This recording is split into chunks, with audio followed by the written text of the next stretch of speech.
Hello hello.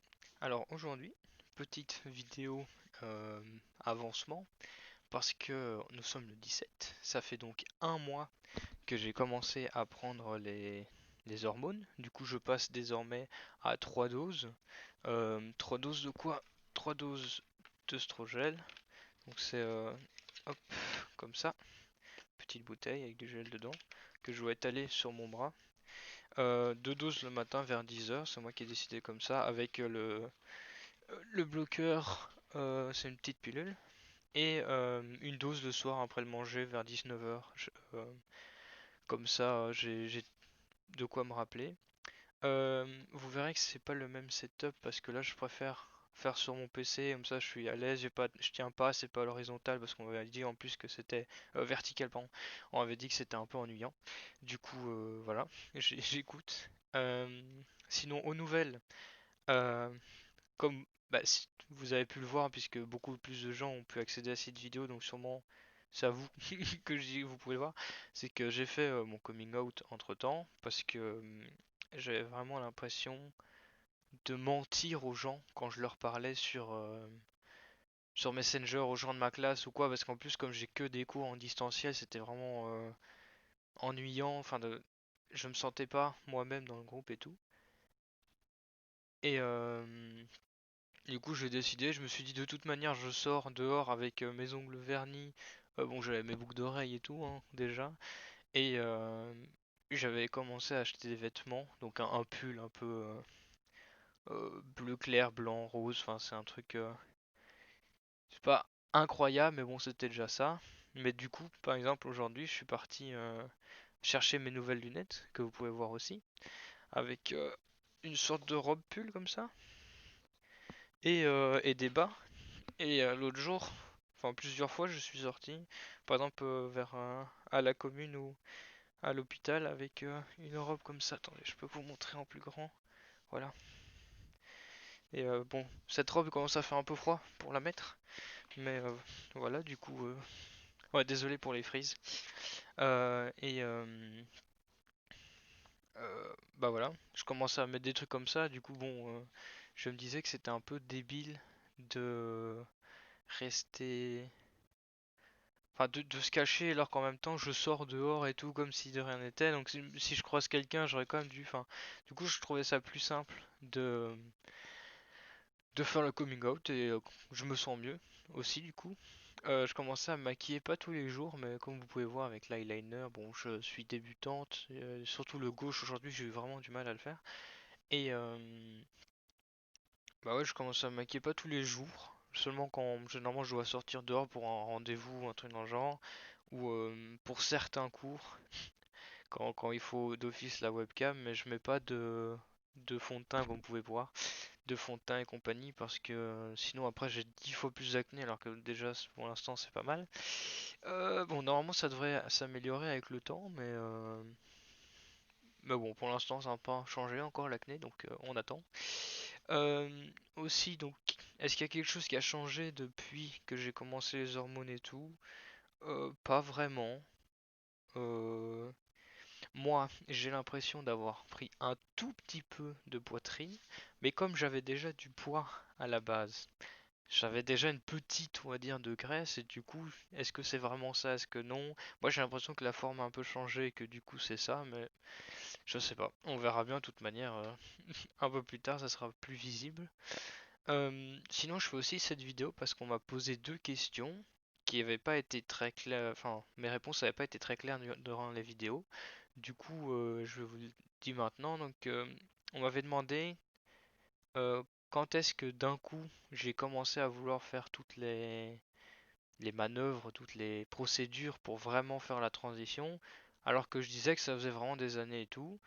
Et en fait, je discutais avec une amie et je lui avais déjà dit que moi, c'était un peu bizarre, mais que je mettais un peu les femmes sur un piédestal. Et du coup, là, elle me posait la question de pourquoi.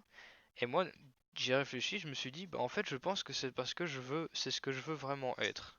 Enfin, j'en étais quasi sûr, mais Mais voilà, et du coup elle m'avait dit ouais regarde des vidéos et tout, tu verras, c'est bien. Et moi j'étais un peu hésitant en mode ouais, je sais pas, parce que vraiment tout ce que j'avais vu pendant toute ma vie en fait de trans, c'était généralement à cause de la société et tout, mal décrit, montré un peu du doigt en mode ah regarde elle est moche machin et tout, lui c'est pas bien fait, enfin des trucs un peu débiles.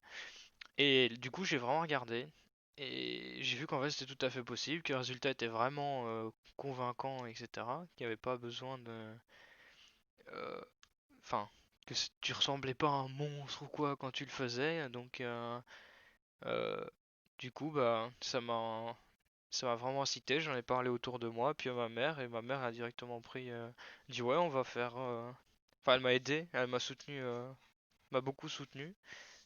Sans elle, je pense pas que ça aurait été aussi vite en plus. Du coup, je la remercie. Et bah voilà, maintenant, il n'y a plus qu'à attendre les effets. Euh, et parce que j'ai déjà changé de nom et changé de sexe euh, en- pour la commune. Et voilà, ça nous mène à la deuxième question. C'était, en fait, on voit beaucoup de vidéos de personnes trans qui expliquent comment ça se passe, mais plutôt du côté France. Enfin, en France, je veux dire, pour ceux qui parlent français. Et en fait, en Belgique, c'est beaucoup plus simple. Parce qu'en fait, en France, on est obligé, pardon, d'avoir suivi une psychologue. Enfin, la psychologue nous suit, bon, bref, pendant 1 ou 2 ans avant de pouvoir vraiment commencer les traitements, etc. Alors que nous en Belgique, il y a la SBL genre pluriel qui nous permet après un rendez-vous, il nous donne un papier comme quoi on sait ce qui se passe, on connaît les conséquences, on est vraiment bien informé. Il nous donne en plus des numéros de médecins qui sont en liaison avec eux, à qui quand on les rencontre, on donne le papier. Et là, bah directement, après moi, j'ai montré le papier et la prise de sang que j'avais fait directement à l'avance. Euh, et, euh, et on m'a dit non, pas, enfin pas tout de suite, faut attendre de faire d'abord la cryo. La cryo, c'est quoi? C'est parce que moi, je voudrais bien avoir des enfants moi-même, enfin de moi-même plus tard, avec une femme. Et du coup, bah, pour l'instant plus maintenant du coup vu que je prends un truc, mais avant j'avais du coup des spermatozoïdes en bonne santé et du coup qui peuvent être congelés pour plus tard, pour faire des enfants plus tard, insémination artificielle et compagnie. Et du coup comment ça se passe? C'est bêtement, bon la première fois c'est tu vas là-bas, tu leur dis bon bah je suis là pour cryo et puis ils te disent ok allez dans cette salle, bon tu fais ce que tu as à faire dans le petit pot. Et après la deuxième, enfin ils te donne quand même un deuxième rendez-vous d'office.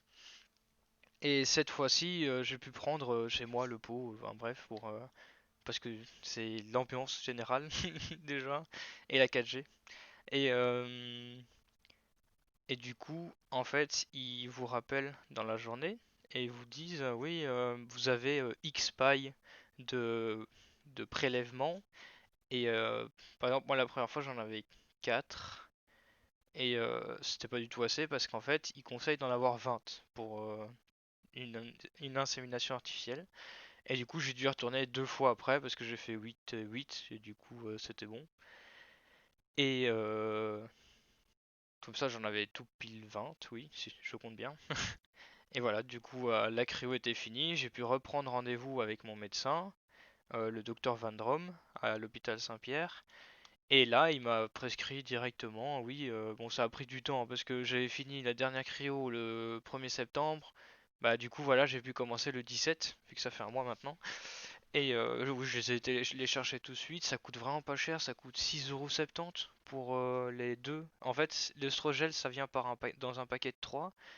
Et l'autre boîte, c'est 300 gélules, enfin pastilles, on va dire, un peu comme Dafalgan et compagnie, dans une boîte. Et ça coûte 6,70€.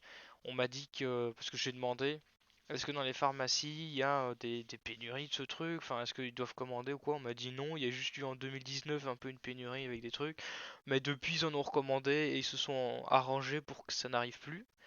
Parce qu'en plus, c'est un traitement où si tu t'arrêtes ne serait-ce qu'une semaine, pas forcément à mon niveau à moi, mais quelqu'un où c'est déjà avancé et tout, ça a des effets un peu désastreux, surtout que c'est aussi utilisé pour les femmes qui ont une ménopause enfin avancée et compagnie. Ça, je me suis pas trop renseigné, mais c'est aussi pour des femmes euh, cis. Et du coup, bon, voilà. Si ils sont en pénurie, ça pose des problèmes à pas mal de monde. Et l'autre, il m'a dit que c'était quand même un vieux médicament qui passe tranquille et enfin, qui coûte vraiment rien. Donc 6,70€ pour 3 mois.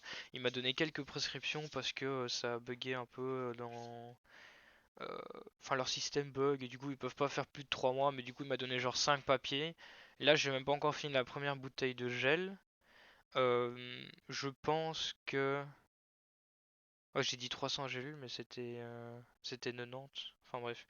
Et juste la première bouteille, je pense qu'il y a un peu que ça commence à se vider. Du coup, en une pression, je sais pas si j'ai autant qu'avant en une pression. Faudra que je compare avec une des autres bouteilles qui est à côté, demain matin par exemple. Et voilà. Maintenant, tout ce qui est niveau papier et compagnie. Alors, pour mon changement de nom, on avait eu des informations de la maison Arc-en-Ciel du Luxembourg, enfin du Luxembourg magique, et comme quoi il fallait donner des papiers, etc. signés. Et puis à genre pleurer, ils m'ont dit ah bah c'est la seule maison Arc-en-Ciel qui n'a pas de contact avec les autres, du coup ce qu'ils disent c'est pas forcément incroyable. Et ça s'était avéré vrai parce que quand j'étais avec les papiers à la commune, bah, les papiers ne servaient à rien. Il fallait simplement aller à la commune et bah dire je veux changer de nom. Il te demande si tu veux plusieurs prénoms, etc. Enfin, pas changer de nom, changer de prénom, pardon. Et du coup, il te demande les prénoms, tu les écris. Donc moi, j'ai juste mis Shannon à la place de Sean. Et, euh, et du coup, bah, le lendemain, c'était déjà fait en fait. Normalement, c'est dans la semaine, mais là, le lendemain, c'était déjà fait. Sur les papiers, donc par exemple ma mère a imprimé une composition de ménage parce qu'on en avait besoin et il y avait déjà écrit Shannon Hassen dessus. Et en même temps, j'ai fait la demande pour le changement de genre. Et ils ont, ils m'ont juste dit oui, ok, dans 3 mois vous pouvez revenir et ça sera fait. Parce qu'en fait, ils doivent demander au procureur du roi, il me semble, une réponse, mais ils disent jamais non en fait. Et du coup, il faut juste attendre un délai de 3 mois.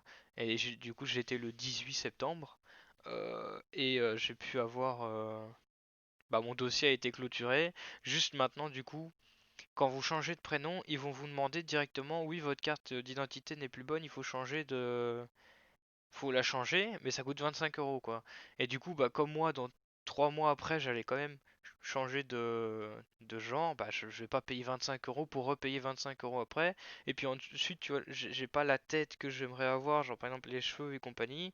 Du coup, je vais rechanger dans un futur plus ou moins lointain de trucs parce que ma photo sera pas du tout bonne et j'ai pas envie qu'on me pose des questions. Bref, ça sera bien plus facile de refaire une carte d'identité et d'avoir une photo de ce à quoi je vais ressembler dessus. Enfin, à quoi je ressemblerai. Et du coup, voilà. Donc là, j'ai juste payé les 25 € la dernière fois. Et bah, je dois venir chercher mes codes.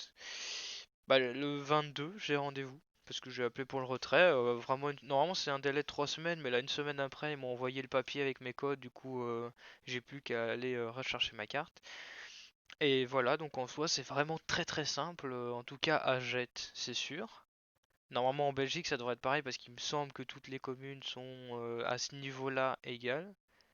Mais en tout cas, à Jette, dans la commune, c'est bêtement, je viens, je demande de changer de prénom, ok. Puis et de genre, 3 mois après, je reviens, mon genre est changé, voilà, je veux juste refaire ma nouvelle carte d'identité. Donc ça a vraiment rien de compliqué. C'est, bah, faut juste y aller, quoi, et faire les démarches. Et vraiment, c'est tout simple, comparé à en France où il me semble qu'il y a pas mal de trucs assez compliqués. Peut-être pas pour le changement de prénom, parce qu'il me semble qu'on m'a dit que c'était aussi simple que chez nous. Mais pour le changement de genre, rien que pour le traitement et compagnie, il y a déjà une grande période d'un an, 2 ans à faire. Et là, moi par exemple, je suis vraiment dans la, techniquement parlant, pile après. En fait, enfin pas pile après, mais vraiment un mauvais moment, mais pas trop mauvais moment pour commencer le traitement. Je m'explique. En fait, le traitement, ça fait comme un deuxième, euh,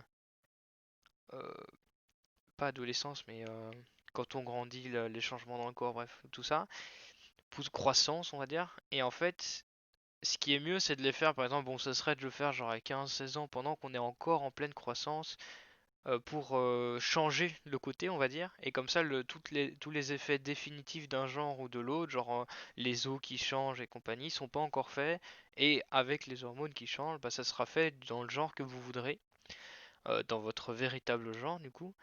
Et,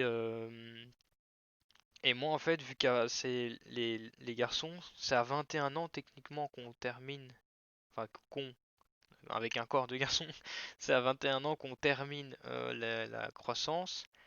Bah, moi j'ai commencé à 21 ans, enfin du coup je vais avoir 22 ans dans un mois. Bah, techniquement c'est pile trop tard, parce que j'ai déjà les effets, et mais j'ai de la chance. Bon, ma voix ça va, c'est pas très grave, j'ai pas une tête très carrée, j'ai pas les épaules énormes, enfin j'ai. C'est tout des, euh, des caractéristiques qu'une femme pourrait très bien, cis pourrait très bien avoir, mais qui font quand même tout ensemble très masculin. Moi, j'ai de la chance, j'ai vraiment pas ça très très fort. Donc, quand je mets ma robe, avec le masque en plus, ça aide beaucoup, le maquillage, bah généralement ça passe en fait. J'ai demandé autour de moi, et puis bon, dans la rue, il n'y a pas de regard étrange en mode oh mon dieu, quoi, à part ceux naturels, mais bon, ça, n'importe qui se balade, il y a des gens qui les regardent un peu bizarrement. Et du coup, voilà, j'ai pas. Je pense que c'est tout, rien de compliqué. J'essaierai de faire des petits check-up, des petites vidéos entre temps, tous les X temps. Bon, cette vidéo a duré déjà assez longtemps, je vais vous laisser tranquille. Merci de m'avoir écouté. Désolé pour la qualité de la caméra. J'essaierai de faire mieux pour les prochaines quand j'aurai de l'argent. Et bah, je vous dis à plus tard. Ciao ciao!